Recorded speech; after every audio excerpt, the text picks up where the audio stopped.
অনেকদিন পরে একটা ফাঁকা পেলাম, তাই একটু ঘুরতে চলে এলাম। এটা হচ্ছে আমাদের বাগডোগরা থেকে একটু ভিতরে তরাই। তো জায়গাটা রিফ্রেশমেন্টের জন্য একদম পারফেক্ট জায়গা। তো আমি আর ভরত দুজন মিলে চলে আসলাম ঘুরতে। বেশ একটা আলাদা রিফ্রেশমেন্ট হলো। তো তোমাদের জায়গাটা আমি দেখাচ্ছি একটু।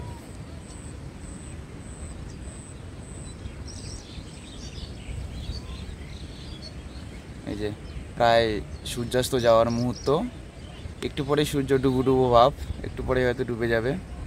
তো এই মুহূর্তে এখানে সকলে রিফ্রেশমেন্ট আর ঠান্ডার জন্য অনেকেই এসছে, মানুষজন, প্রচুর মানুষজন ভিড়। আমরা একটু অনেক দূরে আছি, ওই পাশে যে ঘাট আছে সেই ঘাটে প্রচুর ভিড়।